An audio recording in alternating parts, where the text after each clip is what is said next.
বিসমিল্লাহির রহমানির রহিম। দাওয়াতের মেহনতে রাসূলুল্লাহ সাল্লাল্লাহু আলাইহি ওয়াসাল্লামের বিবর্ণ অবস্থা দেখিয়া হযরত ফাতেমা রাদিয়াল্লাহু তাআলা আনহা এর ক্রন্দন।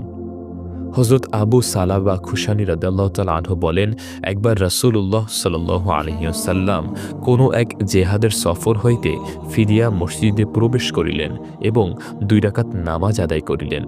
কোন সফর হইতে ফিরিয়া আসার পর নবী করিম সাল্লাল্লাহু আলাইহি ওয়াসাল্লাম প্রথম মসজিদে প্রবেশ করিয়া 2 রাকাত নামাজ আদায় করিতে পছন্দ করিতেন। তারপর প্রথম হযরত ফাতেমা রাদিয়াল্লাহু তাআলা আনহা এর নিকট যাইতেন, অতঃপর আপন বিবিগণের সহিত সাক্ষাৎ করিতেন। সুতরাং একবার সফর হইতে ফিরিয়া আপন বিবিগণের পূর্বে হযরত ফাতেমা রাদিয়াল্লাহু তাআলা আনহা এর ঘরে আসিলেন। হযরত ফাতেমা রাদিয়াল্লাহু তাআলা আনহা ঘরের দরজায় আসিয়া নবী করিম সাল্লাল্লাহু আলাইহি ওয়াসাল্লামকে স্বাগত জানাইলেন এবং তাহার চেহারায় অপর রেওয়াতে আছে তাহার মুখ ও চোখের উপর চুম্বন করিতে লাগিলেন ও কাঁদিতে লাগিলেন।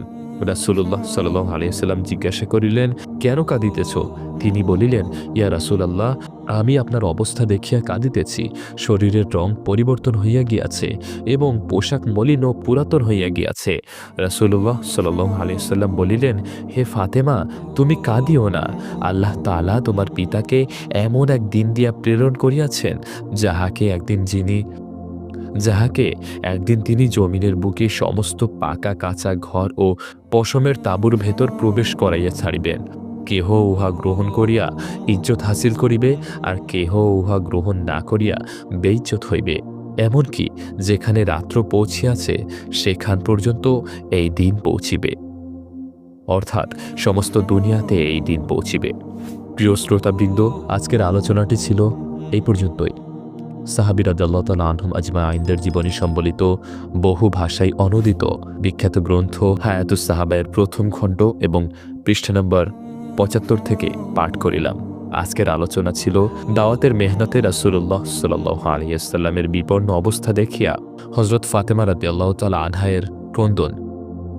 আজকের আলোচনাটি আপনার কাছে কেমন লেগেছে অবশ্যই কমেন্ট করে জানান এবং এই ভিডিওটি বেশি বেশি করে আপনার বন্ধুর কাছে, আপনার প্রিয় মানুষদের কাছে শেয়ার করুন, যাতে তাহারাও ইসলামের স্বর্ণযুগের কাহিনীগুলো, সাহাবীদের জীবনীগুলো জানতে পারে, শুনতে পারে।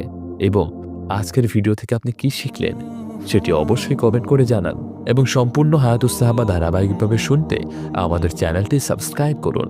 আজকের মতো এতটুকুই। আল্লাহ হাফেজ।